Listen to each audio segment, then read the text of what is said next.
Gas సిలిండర్పై కొత్త rules July 1 నుండి అమలు అంటూ అప్డేట్ అయితే రావడం జరిగిందండి. అయితే ఇందుకు సంబంధించిన పూర్తి వివరాలైతే మన వీడియోలో తెలుసుకుందామండి. ఆ కొత్త రూల్స్ ఏంటనేది వీడియో మాత్రం పూర్తి వరకు చూడండి ఫ్రెండ్స్. అప్పుడే మనకి పూర్తి సమాచారం అయితే తెలుస్తుంది. క్లియర్ చేయకుండా టాపిక్లోకి వెళ్ళిపోదాము. ఇక పశ్చిమాసియాలో ఉద్రిక్త పరిస్థితులు ఏమాత్రము తగ్గటం లేదు. ఇరాన్ అమెరికా యుద్ధ వాతావరణం కారణంగా ప్రపంచ దేశాలతో పాటు భారత్లోనూ చమురు గ్యాస్ సరఫరాలో ఇబ్బందులు తలెత్తుతున్నాయి. యుద్ధం కారణంగా ఇరాన్ హార్మోజ్ జలసంధిని మూసివేసిన విషయం తెలిసిందే.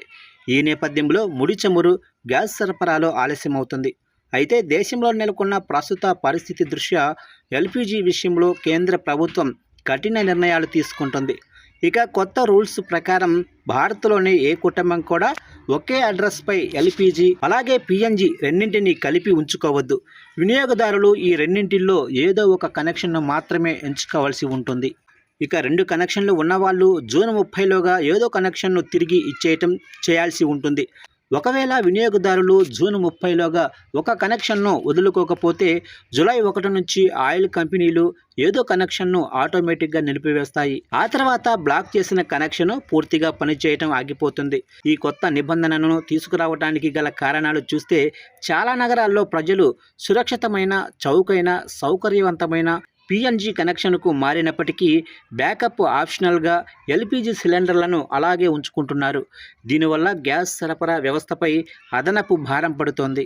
ఇక దేశంలో బ్లాక్ మార్కెటింగ్ దందాను అరికట్టడానికి, అవసరమైన డబుల్ గ్యాస్ సరఫరా తగ్గించడానికి, అలాగే దేశవ్యాప్తంగా మరింత సమర్థవంతమైన ఇంధన వినియోగాన్ని ప్రోత్సహించడానికి ప్రభుత్వం ఈ నిర్ణయం తీసుకుంది. ఈ మేరకు Indian oil corporation, Bharat petroleum, Hindustan petroleum వంటి ప్రముఖ ప్రభుత్వ రంగ ఆయిల్ కంపెనీలు ప్రస్తుతం ఈ నో డ్యూయల్ గ్యాస్ కనెక్షన్ విధానాన్ని అమలు చేయటం ప్రారంభించాయి. ఇక గ్యాస్ కనెక్షన్ సరెండర్ చేసే విధానం చూస్తే ముందుగా వినియోగదారులు మీ సంబంధిత గ్యాస్ ఏజెన్సీ ఆఫీసుకు వెళ్ళాలి. అక్కడ కనెక్షన్ సరెండర్ ఫామ్ను పూర్తి చేయాలి.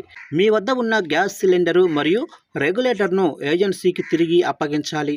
దీని ద్వారా ఏజెన్సీ వారు మీకు ఒక సరెండర్ సర్టిఫికెట్ ఇస్తారు. అలాగే మీరు కనెక్షన్ తీసుకునేటప్పుడు చెల్లించిన సెక్యూరిటీ డిపాజిట్ మొత్తాన్ని కూడా మీకు రీఫండ్ చేస్తారు. మరోవైపు ప్రజలకు సరిపడా నిల్వలు ఉన్నాయని కేంద్ర రక్షణ మంత్రిత్వ శాఖ, పెట్రోలియం శాఖ వెల్లడిస్తుంది. దేశవ్యాప్తంగా కూడా పూర్తి స్థాయి వినియోగానికి సరిపడేలా 60 రోజులకు సరిపడా చమురు నిల్వలు ఉన్నాయి. పరిశ్రమలు, పిఎన్జి అవసరాల కోసం 60 రోజులకు సరిపడా గ్యాస్ నిల్వలైతే ఉన్నాయి. అలాగే గృహ అవసరాల కోసం 45 రోజులకు సరిపడా ఎల్పీజీ రోలింగ్ స్టాక్ అందుబాటులో ఉంది.